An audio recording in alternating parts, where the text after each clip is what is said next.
for MoDOT, um, what is the long-term plan? And I can tell you this right now, I am gonna want you to speak to 2025 and the fact that what we see coming down from 270 down to 170, I will say the asphalt that was poured was not of the better grade. And what is the plan for MoDOT to repave Olive from 270 down to 170? If you could include that in your follow-up for the long-term vision for the Olive Boulevard corridor for MoDOT, Sean. Good morning, all. It's so great to be with you all. Actually, from the nearby, and so I used to come to this site when I was a skating rink as a child in the nineties. So how great it is to be back in this beautiful community center or in this space and see all the changes that have happened to make all of that an enjoyable place to continue to live in. For the state DOT, for MoDOT, most of our corridors, there's not necessarily a long-term plan. I think you're familiar with that. We just resurface the road and you get the pavement back as it was. And that's usually on a 7 to 15-year cycle, depending upon the quality of the previous treatment. And so I can't be too specific about asphalt because that's generally what's the economic situation of the DOT. I think we've all are aware of the inflation has happened in recent years. And so prior to inflation, we were going with more costly, longer term treatments. But then now that inflation has caught up, it's back to cheaper treatments. As so much of our money is now committed to expand the system. So I can't actually be too specific about the quality of asphalt, only that in that 7-15 year time frame, there's always a new resurfacing.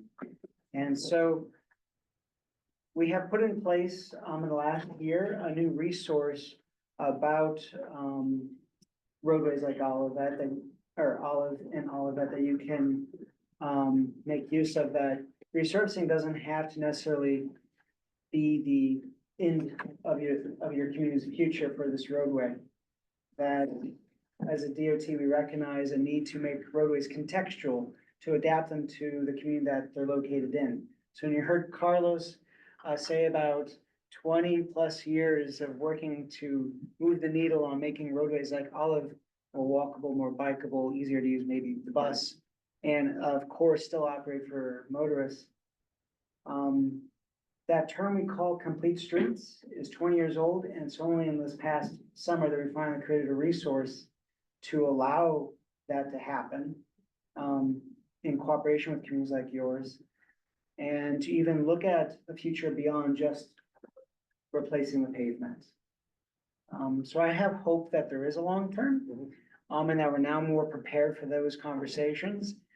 So you can actually look more towards your future, not just for the driving environment, but also for your economic future as well. The mayor of Creve Coeur shared with me that MoDOT, it does intend to repave Olive from Creve Coeur through Olivet. Are you familiar with that being on the project list for the 2025? And actually, I'll go ahead and answer. Go ahead. Sean, yeah, because on the engineering side and such, yes, the bid's been let out, and I believe the contractor has been selected. And in the fall, they're supposed to be doing a milling and repaving of the corridor. I'm not sure to the extent. I know from Dealman Industrial, where the asphalt and the concrete change. And then all the way through Olive Boulevard and then past Lindbergh, but I'm not sure if it's all the way to 270 or not. Yeah, we typically do, yes, west of 270, 270, 170, and then 170 east to where it ends with St. Louis County limits. Yeah, I think they're gonna go all the way up to 270 in Creve Coeur. At least that's my understanding from the Creve Coeur government. Thank you so much, Sean. I really appreciate you. Carlos, how do neighboring municipalities collaborate on this vision? How frequently do the planning departments of the cities coordinate on aligning projects? Um, probably not as often as we should be doing, but we do have interactions with our neighbors, both on the Creve Coeur and the University City side, along with MoDOT. When we prepared our 2024 comprehensive plan update, we had a roundtable meeting with John's staff, including Mary. We had Sean, and then we had Jason Jaggy, who's the director at Creve Coeur, to talk about the corridor and our various visions. You know, all of that is our community, and you know, we have our own preferred vision, but we need to make sure it integrates with our neighbors, and that, you know, not in order to direct theirs, but that they blend in and kind of feed off and help each other in those improvements. So I think that's been one of the steps we have. We got good working relationships, professional relationships, and then they're both these gentlemen are active in the local planning association, and therefore we get to share information and feed off each other. So it's that those good professional relationships in there that we push further than beyond, you know, just our day-to-day Beyond activities. us. And they're helpful in that aspect. Okay. John, you wanna add anything to that? No, I agree with Carlos. I don't think we're as, we work together on practical terms. I think there's supposedly a joint development group around I-170 and Olive, and I don't know if they've met since I've been there anyway. But yeah, I think it is nice on a more, casual frame, casual reference. It's always nice to know that I can pick up the phone, or Mary can pick up the phone and call Carlos or certainly Sean. I've known Sean for several years. We were in Bi-State together, and Jason down in Creve Coeur to bounce some ideas around or find out what's going on or something like that. So even knowing that the relationships there is important. But now, as far as working on specific projects, I mean, if it's in University City, that may not necessarily have a whole lot to do with Olivet or Creve Coeur necessarily, but it's nice to know we have a relationship. That's important. Sean, I know you're collaborating with MoDOT. I am sure MoDOT does a lot of collaboration. Do you wanna expand on MoDOT's collaborating with various communities? Yes, and I'll actually first begin with an affirmation. How awesome it is that your community comes together and works with its peer communities around you. A lot of our jurisdictions don't do that in this region. So really, that starts with vision. So thank you, Mayor, for being willing to empower your staff to work with other communities to seek out a joint future. MoDOT and collaboration. So typically when it comes to roadways like Olive, we traditionally engage community like you all after we already have a set of plans and you can't change much. That was the standard way of doing business, and for most projects, it still is. Until recently, we've been starting to navigate a new path with a handful of projects. Again, going back to that resource on complete streets in this last year. And we're starting to now realize that waiting until that plans in hand stage can't change much is probably not the best for collaboration with communities. And we should probably be engaging with communities before we ever have a set of plans in hand, before we even know, all right, you know, we're gonna resurface your roadway. But is there anything else?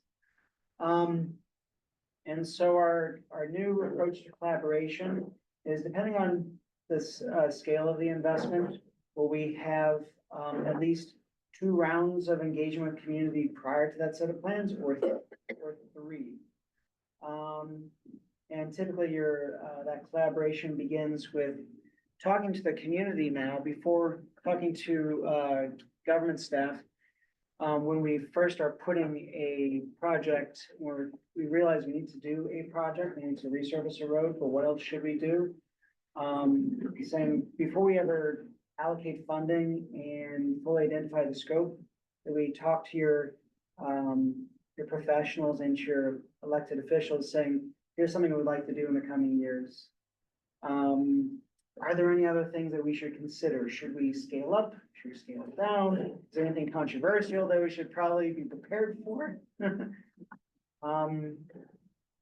And so that new approach to collaboration is already, being very beneficial. Where we've seen in St. Louis County, where they pursued a project in South St. Louis County, they did our traditional approach of not engaging the public till preliminary plans, and that project was torpedoed, it was shot down. We did a roadway, resurfacing nearby, and we took our new collaborative approach with 3 rounds of engagement. There are people for the design, there are people against the change design, a road diet, as John was saying in University City. We are considering that in the community of Lee May.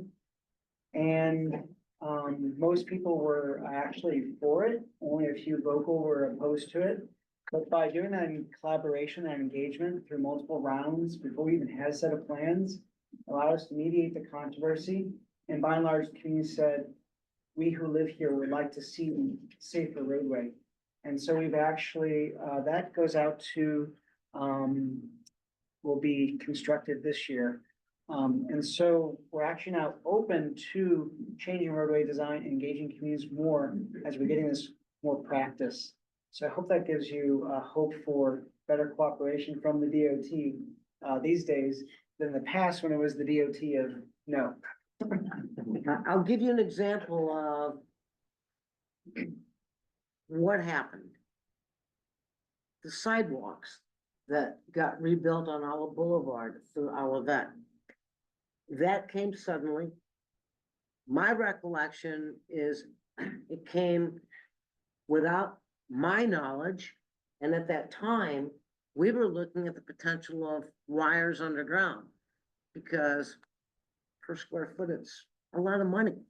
And it would have been a really good thing that before you did the new sidewalks, did the city want to invest in getting those wires underground while it was a collaborative effort? So to me, you know, that was a little bit of a disappointment that we didn't get to collaborate and work together, but that does show a little bit of history of MoDOT. Here's the plan, here's what we gotta get done, and we're gonna get it done. So I would ask that if there's any plans in the future in any community to deal with new sidewalks along a major corridor, that maybe there is better conversations with regards to, can we do something with regards to the infrastructure that may be above ground that could have gone underground. All right, I'm gonna get to Carlos and ask Carlos, can you share the vision of the Olivet Planning and Community Development Department and how it is shaping the landscape of Olivet? Because I can say, has our planning department expanded since we hired Carlos and just had Carlos? You betcha. So go ahead. Well, again, it goes kind of to that first question of regarding the vision. We were trying to provide or break out and provide our community some type of character and identity in there. And there's various perspectives, and opinions on what that idea or identity should be. But collaboratively, we put together the 2004 plan, and that created the changes by, relocating the old City Hall facility, pursuing the redevelopment at I-170 and all of, not just within ourselves, but jointly, having a discussion with University City, but knowing that we were 2 independent areas, and then bringing in MoDOT in whether it was the sidewalk improvements, getting the pedestrian crossing there at Hilltop through with the GRG and MoDOT, the mural change, and there's all these things, are part of our vision. But if we try to implement or stay within our own little silo, it's impossible to get done. You need to have, you need to be part of the team, and it goes both ways.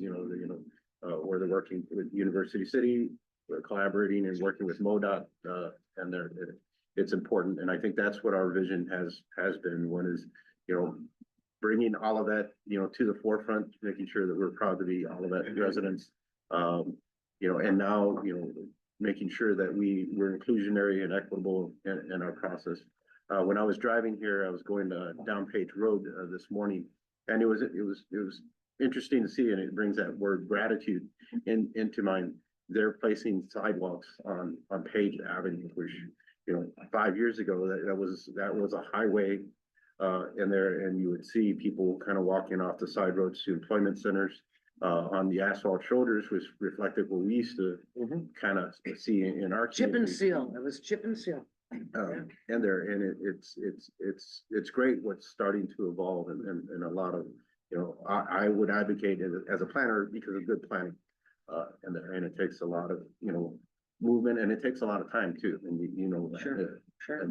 But working with both these gentlemen here, that we were talking about earlier, it's like planting seeds. I mean, you plant them, you just gotta be patient, water them, maintain them, and eventually, you know, hopefully you come up with something cute. I'll put that sleep, creep, leap with regard to planning as with regards to gardening and Mother Nature as well. John, there's been a wave of exciting changes along I-170 in University City. We've seen things go up on that side. Can you share more about the market at Olive and how it aligns with the city's larger vision for growth and development for U City? Well, I think it's,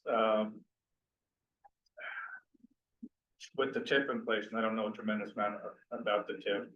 I haven't had time to look into it a whole lot. I know it's going to benefit the rest of the Olive Boulevard corridor, as well as a lot of the housing in Third Ward. That was one of the reasons behind, creating, the district there. I think as soon as Dearborn's and Target, get going, I think it's gonna be a pretty busy place. I think it already is. But I think it's gonna help the rest of University City. It's gonna allow us to do a little bit more, not only with Olive, but we have Del Mar to worry about. We have 2 new apartment complexes on either side of 170 on Del Mar. We got a new apartment building coming up in the Loop. If you guys have been down to the Loop, there's a giant hole in the ground where Commerce Bank used to be. There's a 260 or so unit apartment building that's going to be coming up there. It's really gonna change the landscape of the Loop. So we're trying to pay a little bit more attention to what's going on in the Loop. Trying to refresh things down there, I guess would be a good way to put it. But yeah, it's just get a little bit more going on with the rest of the city, and got a lot going on with parks as well. Of course, that's important. So Sure. so yeah, I think a lot of what's we've been able to do with Olive and 170 have allowed us to do a little bit more throughout the rest of the city. Okay. Sean, what are some of the most significant transportation challenges Missouri faces today, especially in the terms of infrastructure, aging, and with expanding, you know, living spaces and communities? Significant ones. So we're having a crisis, you could say, for safety. Now granted, over 20 years ago, prior to COVID, we were in a plateau for fatal and serious injuries, people dying on roads or people being disabled because of car crashes. We had a declining trend prior to 2015, and then it went up and then plateaued. And then with COVID, we've seen a spike. And I realize that's now 5 years ago, but people change their behaviors. And in communities where you had a lot of law-abiding citizens who, if the speed said 35 out here on Olive, they actually went 35. Now I went 35 coming here today, and I was not only being passed, some people were like, well, give me impolite gestures. That's a new norm of all folks. A lot of a high proportion of folks no longer are as well behaved, whether as motorists, and so we've seen an increase in fatalities and serious injuries. And that's not just for people who are in vehicles. As vehicles have gone larger, I think if anybody here drives an SUV or a truck, all those have gone larger, about 30% larger since the 1980s. They've gone heavier, and that was before electric batteries. Even our internal combustion engine vehicles have gone heavier, taller, bigger. And so, so fatal and serious injuries is a major issue. We're starting to recognize that it's not just people in cars, it's also more importantly, people outside of cars. That, we're having an increased safety record for people inside those vehicles because of all these new bells and whistles we didn't have not too long ago before all of our car computers. Like now you might have if you have a vehicle in the last 5 years, if you put on cruise control and you're behind somebody, it now slows down for you. Or lane assist, so you keep in the same lane. Also now, pedestrian fatalities and serious injuries have spiked. We are in a multi-generational high for people who are dying or being seriously injured on roadways who are crossing it on foot or cycling. And that has changed our culture. We're slowly adapting. You've seen our region start to create a Safe Streets and Roads for All grant and create a new plan called Gateway to Safer Roads.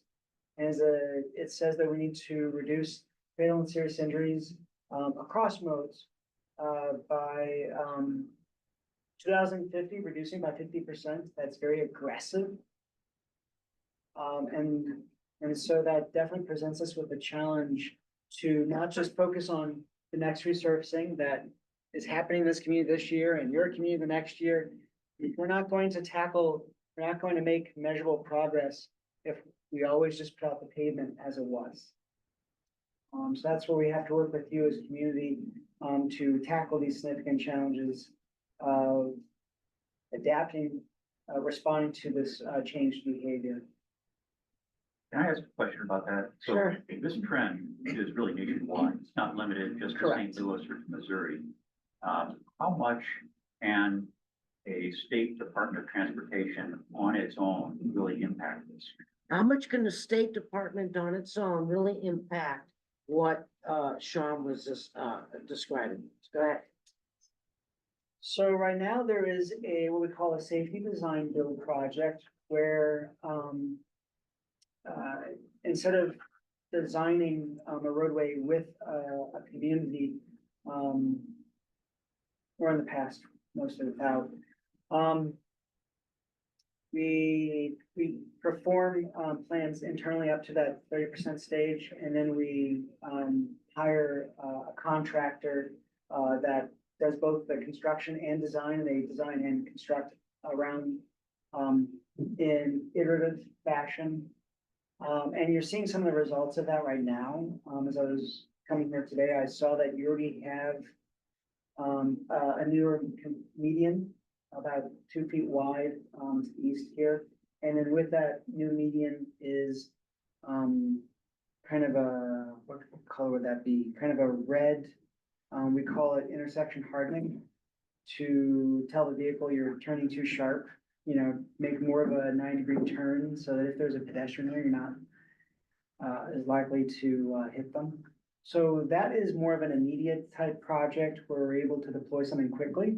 However, because of the lack of public involvement, that one has also caused some upset a number of communities, and especially folks, especially for things that we've not done before, like building curb extension islands on Clarkson.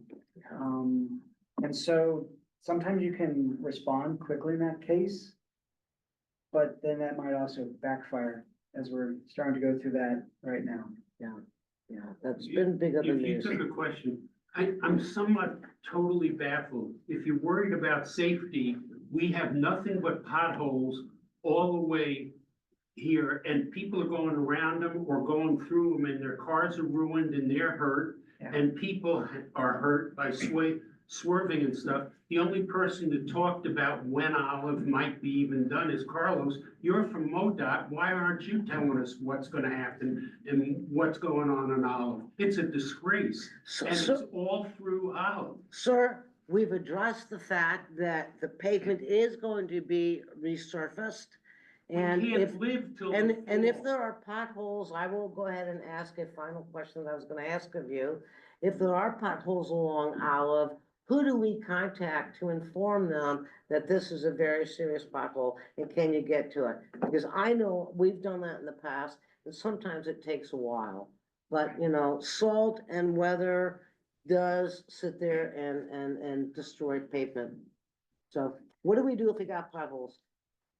Well, our, first thing is to ask if you would please contact MoDOT's, call center, because we actually, unlike most governments, we have a live person for you to talk to.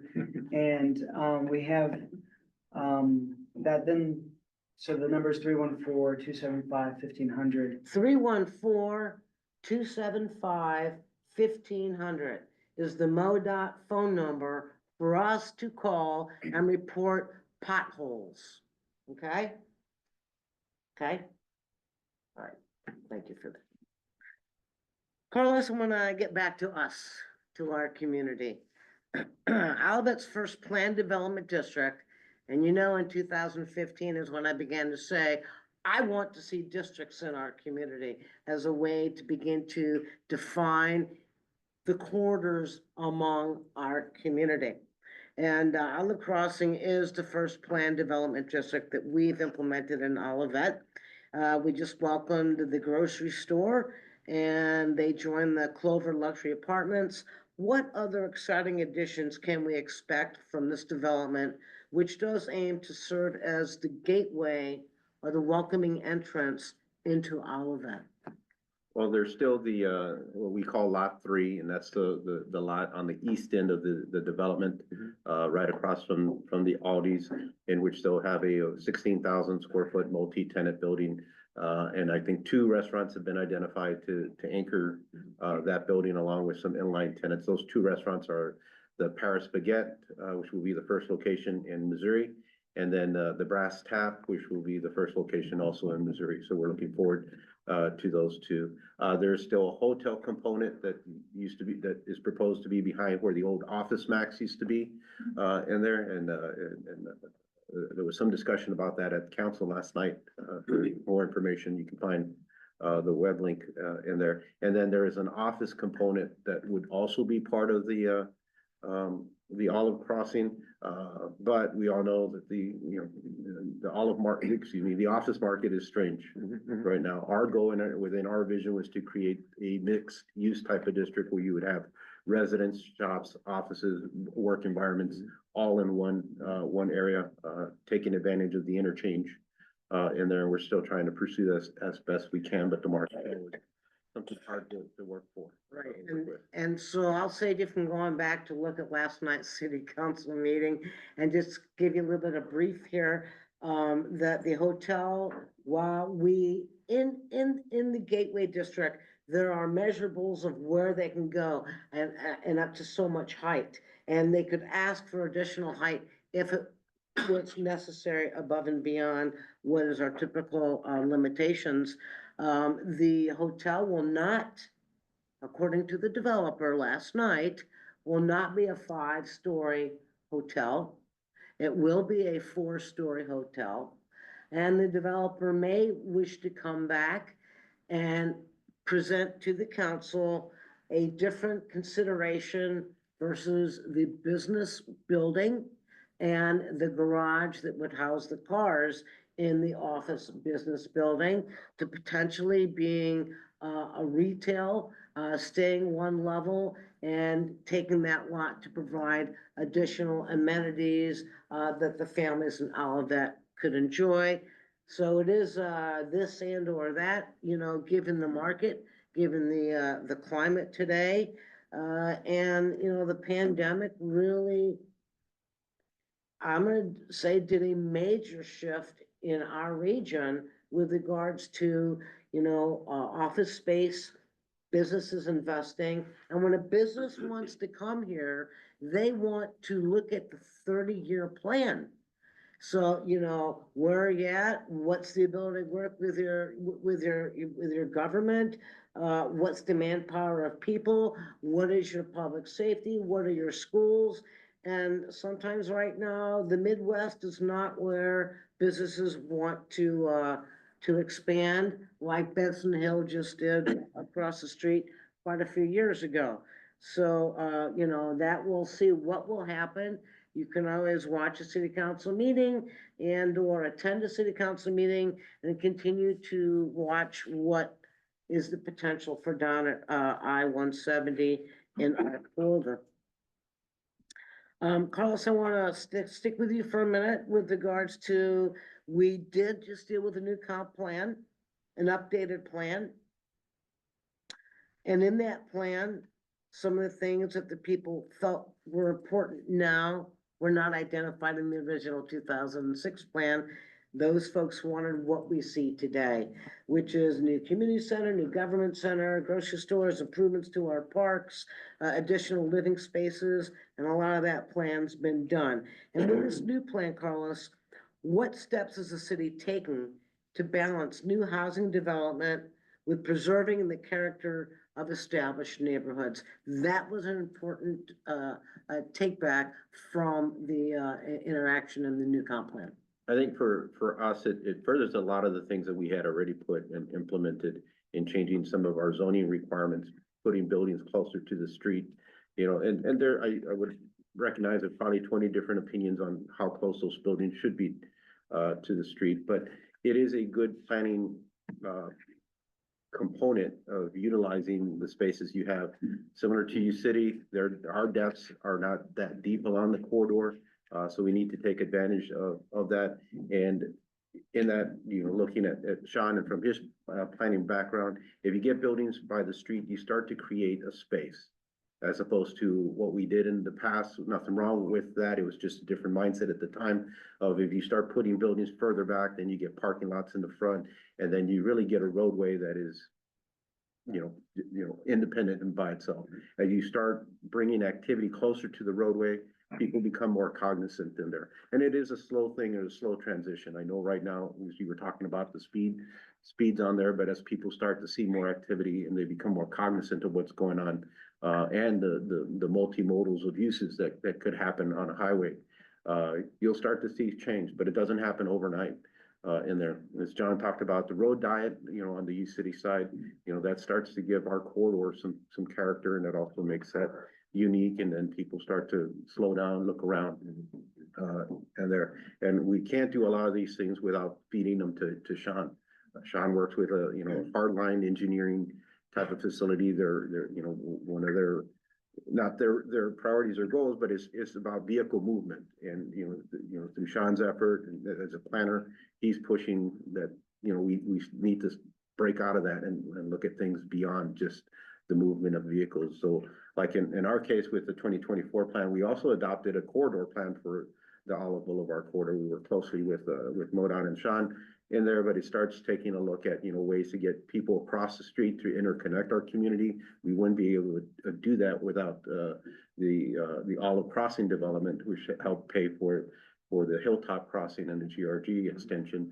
And there, the other thing is, you know, our one day we hope that Olive Boulevard will have a actual planting boulevard somewhere along our segment of Olive, and I think we can do that. Is just trying to figure out where that placement would be and the funding source.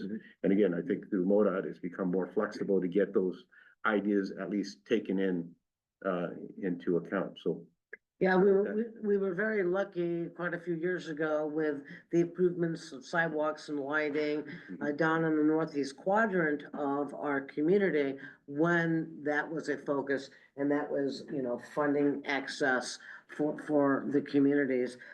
John, I'm gonna ask you a question to just kind of get a feel for, you know, how U-City does, you know, what they do.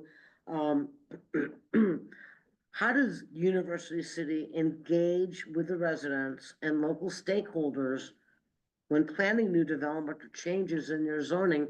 Because you city's been kind of doing what we've been doing as well. I'm curious as to, I know what our process is. What is you city's process? Well, we had a very comprehensive, update to the comprehensive plan, it was supposed to be comprehensive about a year ago, and we really tried to do a really solid public engagement, effort on that. And we're following that up this year, in fact, probably starting in a couple of weeks, a revision to the zoning ordinance to match the comprehensive plan. So we wanted not to go overboard on the, engaging the public type of thing. I think they know what's, they know what we're doing, but we do need to talk to them and the stakeholders, the business community about what they want with the revisions to the zoning ordinance. But beyond that, we just try to, we send public hearing notices out, and we have a newsletter that goes out. I mean, I think we do about all we can. I mean, if someone doesn't know about something, it's rare.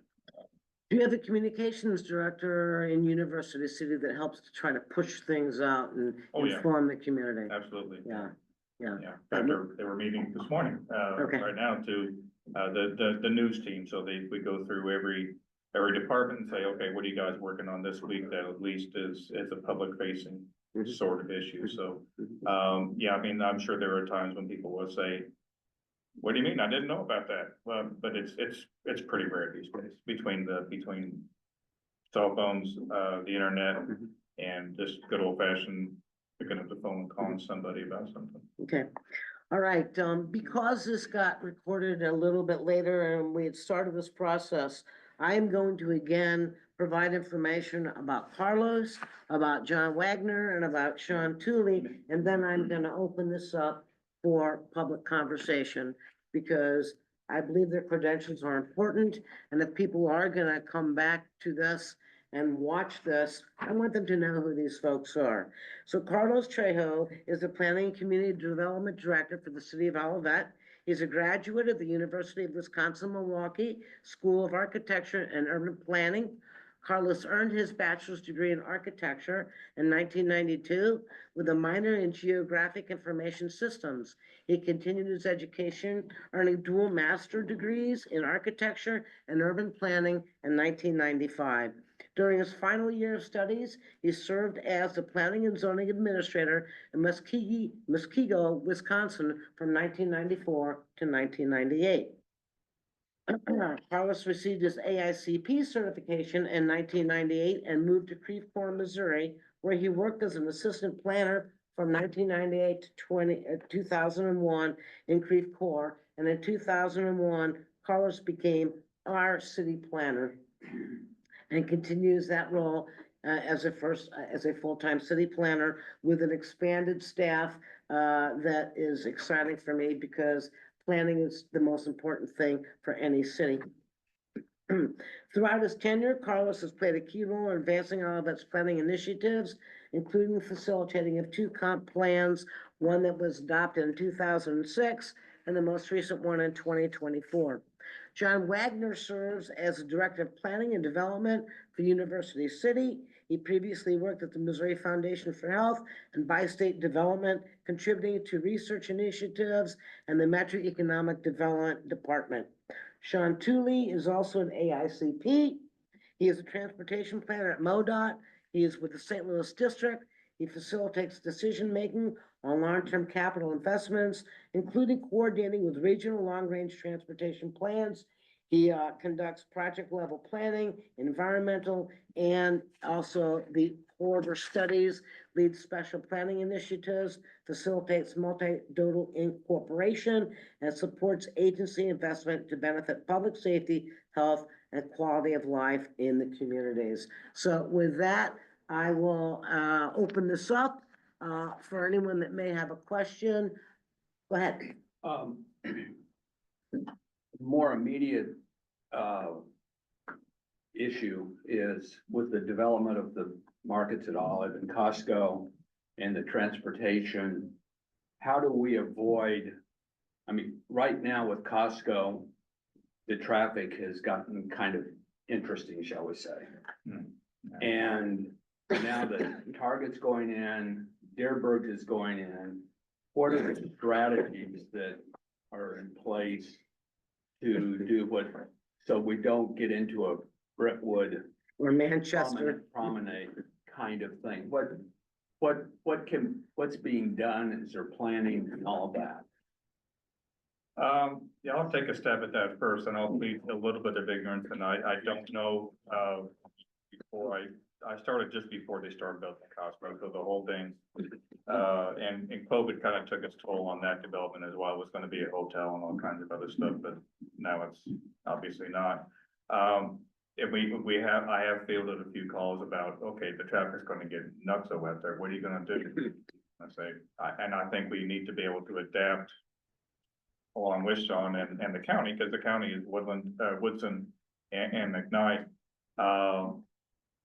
I don't know if they did any major traffic studies, to do anything out there, but I think we need to be able to be,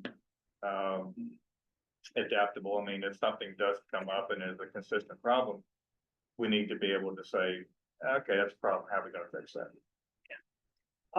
MoDOT's, traditional, practice is to always require a traffic study, Yeah.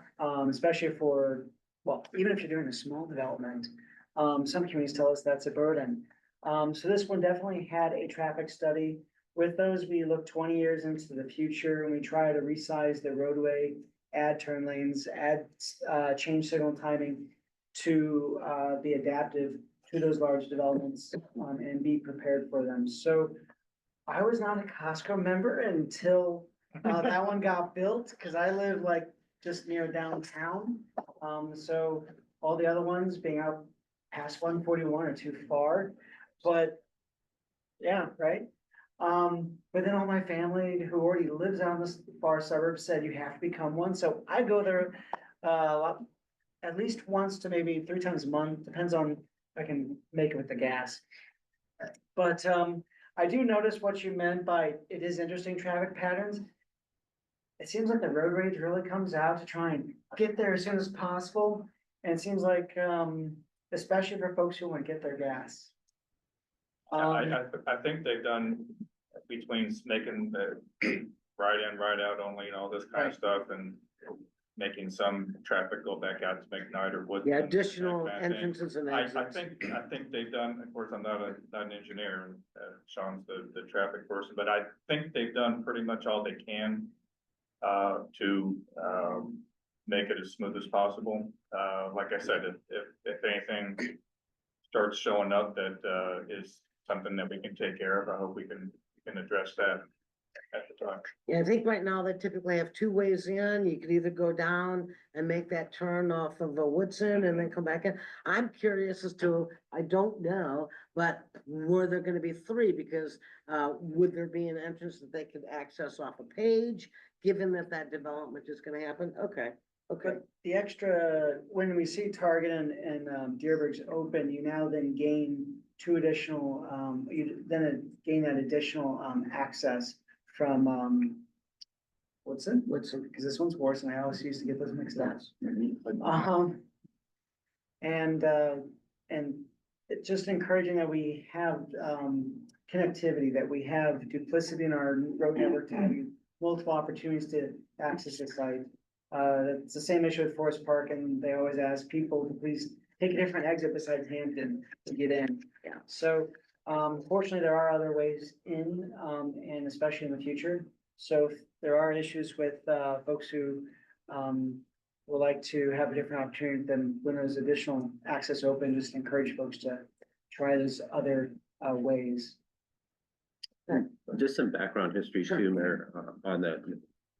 I never thought I'd be like the senior person. Yeah. Me neither, And I know but okay. John started in New City, but for all of that, there'd be 3 points, regarding that question. One, back in 1995, I should say like 50% of our population today moved in here in 2015. So, over half of our population are new residents that don't recall some of the history. But going back to 1995, pretty much the development that's going on in U City, given different anchors at the time, these were the anchors of the 90s, was proposed on the Olivet side And to accommodate that, $250 million improvement was done to I-170 and Olive. And the traffic, the average vehicle traffic, with that segment of Olive was about 45,000 vehicles per day on our side, and then it dropped to about over 30,000 on the U City side. Of course, that development didn't happen. Then we did our comprehensive plan, then we worked jointly with University City to talk about, you know, the interchange and the improvements that were done back in 2010, 2011. And then we both have moved on with our developments. The traffic volumes on Olive, on our side of I-170 have dropped down to 32,500 vehicles per day. So that was going from 45, because they used to be in our business cards that we would give out back in when I started here in 2000, but we had, you know, that many vehicles now. So it's dropped about 25% in there. And the interchange added additional lanes when they made all those improvements in there. It's starting to go up now. So, you know, all of that did do a traffic study for that area that included what was anticipated on the U City side to know how that impact was going to have in there. It's part of our traffic management plan. And then there's also a Northwest traffic study that's both of those are on our website. I encourage you to access them, that take into account not what's just there, but also what type of developments we would anticipate in 20 and 40 years down, and what that traffic volume would be. And then, you know, the third thing was, I mean, we tried to do minor tweaks in there. While vehicles are the predominant use of transportation, but we got now the Great Rivers Trail, and we've integrated that into the Olive Crossing side, and with and to the north on the Hilltop side, it's probably part of the markets at Olive. It will be going right by the Deerbergs. In that portion. And then, you know, we've also improved our sidewalk system along Price and there are other improvements that are coming to expand the Price Road sidewalks in there. So even like a small thing like having a sidewalk to get up to Aldi without having to go around the parking lot, you know, we're trying to include those. But the key thing is, you know, while we see at 5 o'clock, you know, it's when I usually head out in there, you know, I'm waiting at the light, a cycle or two. But I always wonder what it was back in 1995 when we had 500 people working at Engineered Air. We had Monsanto at full employment. We had several developments that were, you know, where Olive Crossing sits now. We had AT&T, a big call center. We had can't think of the cabinet tree place. And several other manufacturers that had hundreds of employees that went up and down that corridor, and somewhere that volume disappeared in there. It's starting to come slowly, but you know, it's recognizable. Sure, absolutely. Kate? So two of the biggest safety concerns, in addition to the potholes, that I've seen along Olive Boulevard, and it makes me wonder about what the collaboration looks like in order to fix these safety problems are, one, the sidewalks along Olive Boulevard are right next to Olive Boulevard. So pedestrian use of most of those sidewalks, they're not all right next to Olive. They're kind of a little bit of a hodgepodge where they're located. But the safety of walking right next to Olive Boulevard, as well as most of those curbs have been destroyed by plows or whatnot. So the sidewalks are one issue. The other issue is the open turn lane in the center that is often used as a third lane in either direction to just keep driving.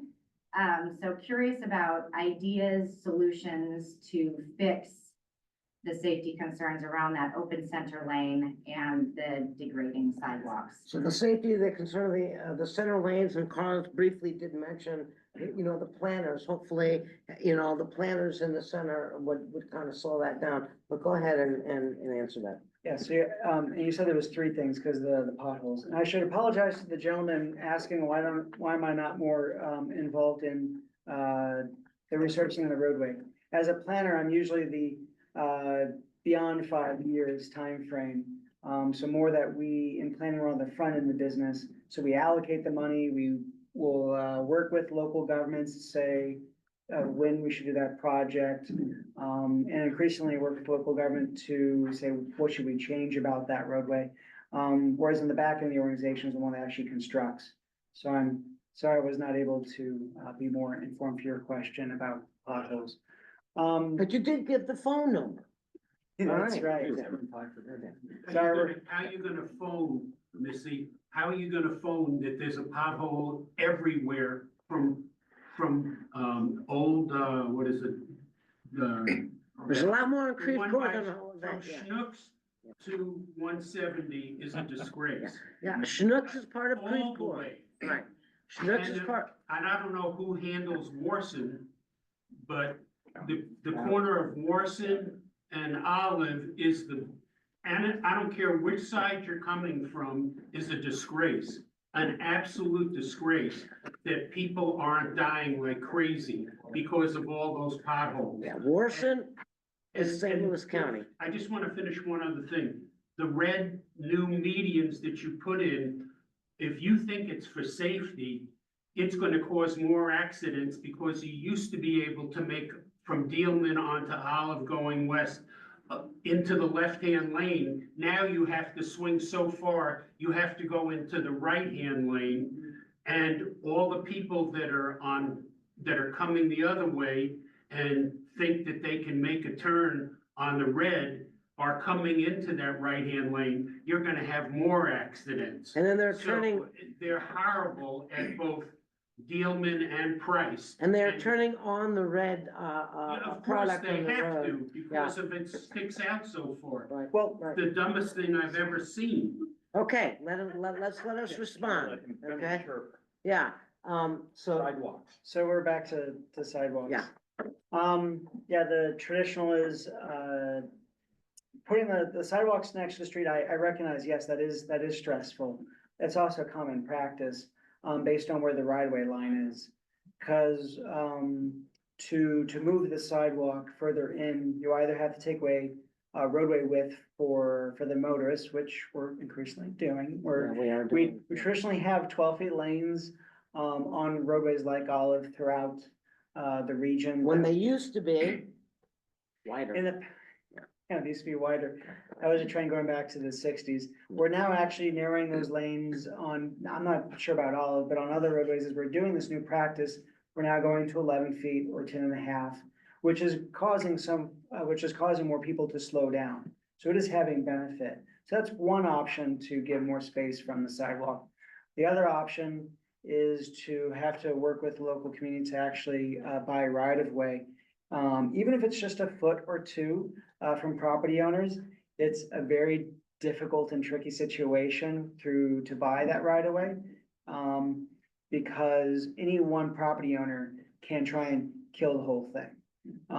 Because there are those who, you've heard of ambulance chasers, those who are right of way chasers who actually try to do that to governments.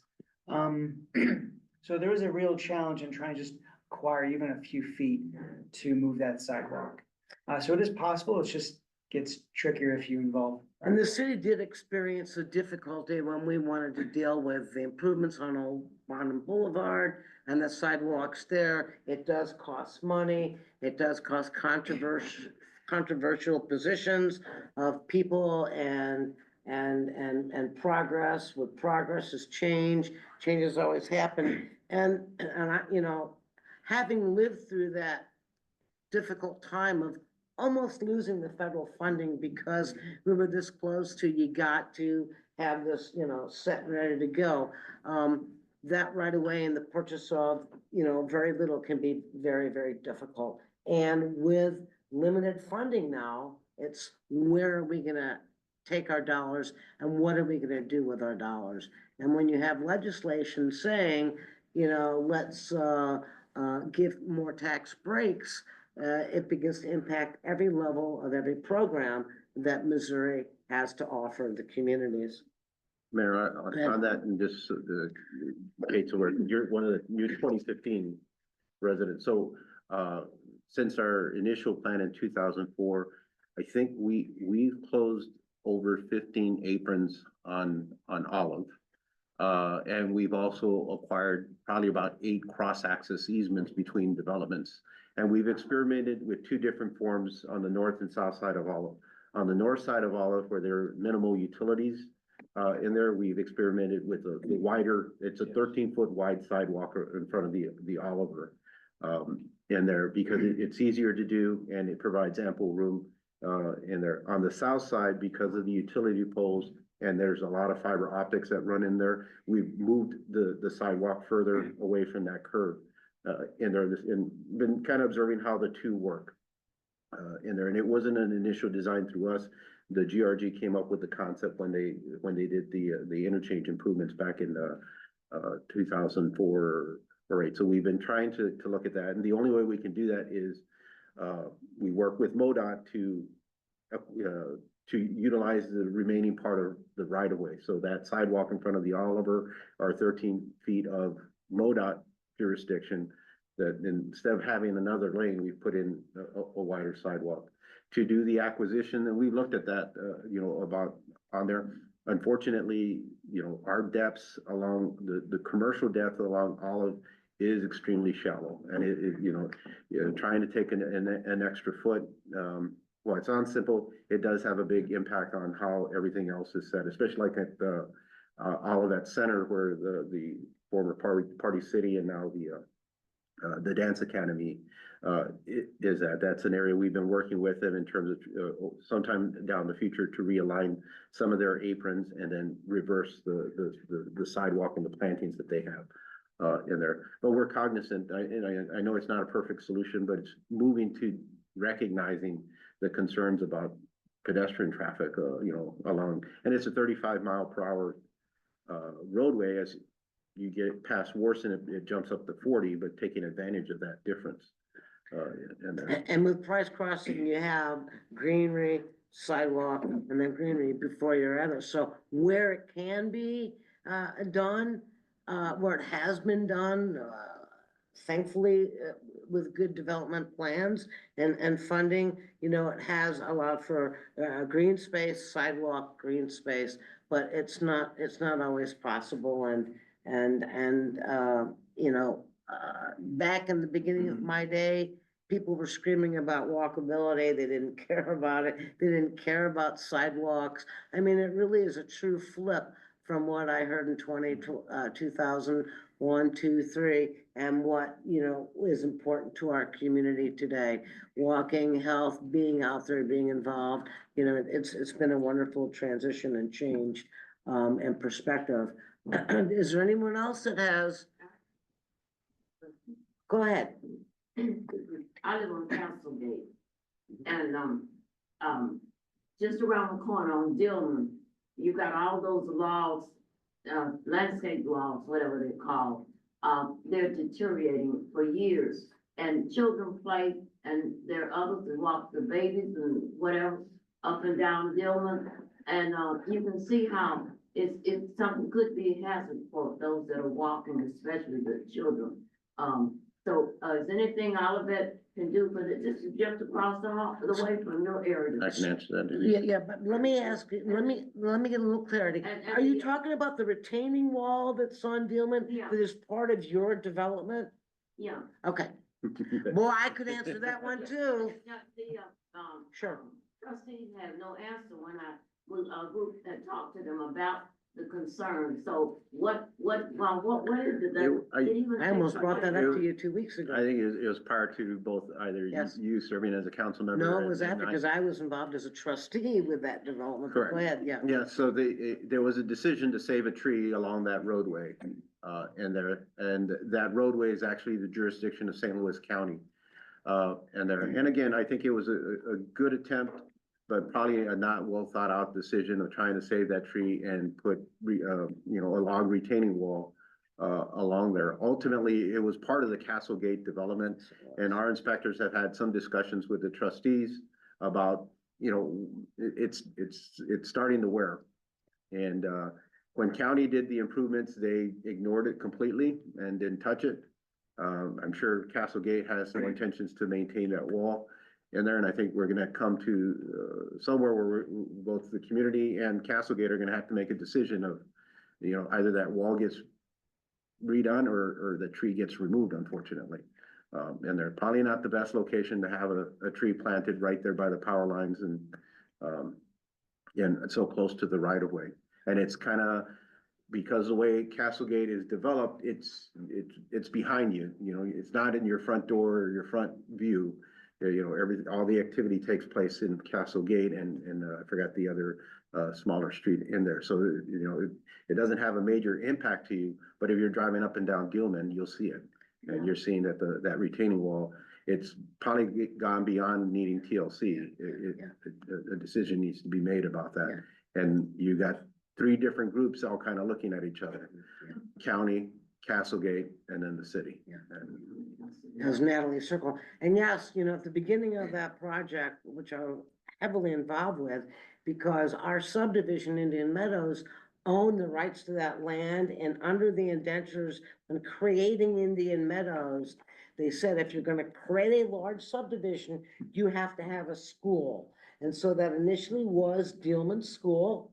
There became plumbing issues and other things that led to its needing to be torn down and redeveloped. Initially, a plan came to the city for commercial development, or then the Castlegate development became an option as well. The initial design was supposed to have a walking track around the entire development, and they were going to create a new reinforced retaining wall at that particular, location. Sometimes I think, as we get further along in process and developments, what an elected official hopes is going to happen sometimes gets taken back or reconsidered. And that is one of the things that has always concerned me. And I will tell you, that's one of the things that I wish I, as a subdivision trustee, really pushed harder on with government. So that's to be determined, and we'll see how that goes. But I've been greatly concerned myself with looking at those retaining wall logs are about to just come on out and create something with somebody driving down Dillman Road, and all of a sudden those logs are coming down, the retaining wall logs are coming down. So, good point. Go ahead. Sean, I don't realize it's not your expertise, but Missouri has weather and it happens every year that we have these potholes. Plus, this year we had extreme snow and that. It seems like it took a long time to get these streets plowed, these state highways plowed. So I don't know if it was just in the urban areas or what, but has the state thought about outsourcing any of that when they're pinched? I can't speak about outsourcing. I can give you some history about the maintenance. So similar to the older pavement on Olive, it wasn't that long ago that we didn't have this newer gas tax where the agency had very high staff turnover, and we were just trying to pinch our pennies, just trying to make money last. So that might be one of the reasons why the roadway is so bad. It might have been done more in the past when we were trying to put out lower cost. With that gas tax and it last increases this summer, we've been able to stabilize in many ways because we have a lot of turnover of our maintenance staff, and they're the ones who fill the potholes. They pick up the dead animals, they wash the sewer grates that get clogged. We're still down several hundred people in maintenance. So even though we've stabilized in terms of no longer having this big exodus of people, it's really difficult to get new folks. And that's not just for maintaining the roadways, that's police, that's schools. It's everywhere. But in terms of snow plowing, yes, interstates are prioritized first, and then roadways like a 370, a 364, where it's a limited access highway are next. And after that are roadways like Olive, which are numbered. And then after numbered routes are lettered routes. And we've actually started to, with our although we've stabilized it with the current workforce, the ability to now bring in new people has meant we've had to actually, bring in people from the other districts of the state. So the Northeast District, which begins with Warren County going up to Iowa, we now, instead of having them, plow, say, their lettered routes, they now have to come here, and plow our numbered routes like Olive. So we have been able to, have more workforce, that way to take care of roadways like Olive. And we also have staff who have commercial driver's license, who it's not their job to, maintain roadways. And so they kind of volunteer to do that, and so we have, those folks as well. But also it goes back to staffing and having our state government, we've allocated so many hundreds of full-time equivalents to expand our staff. And often legislature just doesn't say yes to that. So right now it's just waiting to see if this new legislature will say, yes, you can now fill those positions. So it's not equipment, it's all staffing. That's a lot more of the staffing. Yes, sir. I'm gonna, tail in on this one again. Our legislators decide how we get our revenues, how we spend our money. And the latest trend for 10 years has been a means of lessening the resources and revenues that can be gained by better policy making. And when we don't voice ourselves and get to our legislators and really tell them how we feel, they're gonna do what they feel is important and successful, and I'm gonna be opinionated here, successful for themselves rather than for what is better for the common good in the community, which is what you get when you deal with local government.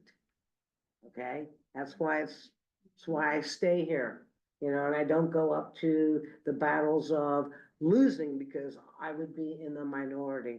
So, again, as I exit out stage left, I've been involved with the municipal league, and people really need to watch legislation, and need to write their legislators and sometimes show up in Jefferson City. And we all don't have the capacity for that.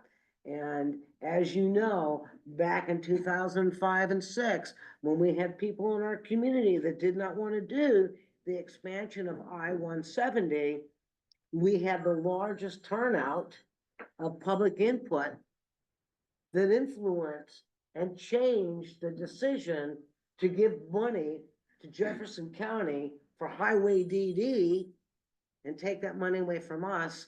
So, public input, public outcry, being there is really part of what can help futuristically down the road. But we got to hold our elected officials in Missouri accountable. And what we think is important, I'm not sure they understand the importance of it. I will say, this is the first year I did not see MoDOT coming up Olive and doing, a job, that morning or that next day or the day after that, in my entire career here. And yes, Sean, we're spoiled in all of that. Okay? Because our people, our staff, they are going out at 5 o'clock in the morning and they're cleaning our subdivisions, they're cleaning up, salting our streets, so we can get out of our subdivisions. But lo and behold, this year, it was, our police and our fire working to push people over, that middle lane because of the snow. So, bumps happen from time to time. Go ahead. I live in the city of St. Louis. They didn't clear it for at least a week. So when you say you feel spoiled, only, I live in a condo association with an HOA. The only reason we even had our driveway partially plowed the next day was because we as an HOA pay extra for that. So how awesome is that you as local government pay for those services and you prioritize that? I mean, we don't always get a lot of kudos sometimes, but when it comes to winter and our guys and gals cleaning up our streets, that is the biggest kudos I hear year after year after year after year. Go ahead. I want to go on record to give props to our local, Public Works Department. And there wasn't any place to go, but our cul-de-sac did get plowed really early in the morning. I wasn't about to head out to Olive, but I knew I could if I had to get out of our little street. Maybe the homemade chocolate chip cookies that Bruce McGregor picked up for the staff, put them on record with notice that we expected good things, but, I was really pleased to see that, and we really appreciated it. I might add, Mayor, that when I come in Page Mhm. and I turn right on Dealman. Mhm. And I risked life and limb coming across Page Avenue, Sean, sorry. Mhm. And when I turned right on Dealman, it was like I was driving in July and they had nothing on Yeah. the road. Yeah. County Is government. it that county? That part of Page, that part of Dealman is county, Yeah. up to the railroad tracks. I mean, up into Olive Boulevard, and then we take over the city's responsibility of Dealman on the other side of Olive, which is why, you know, you don't see us focusing on the improving, Dealman on, the north side of the city.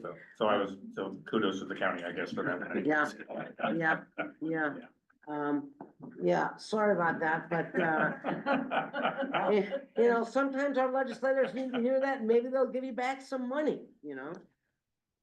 All right, we're gonna ask if there's one more question, and then we are gonna wrap things up. I'd like to say one thing, I support this gentleman's comments about potholes, because every time you go south on Dillon to Olive, and it's really very, very dangerous.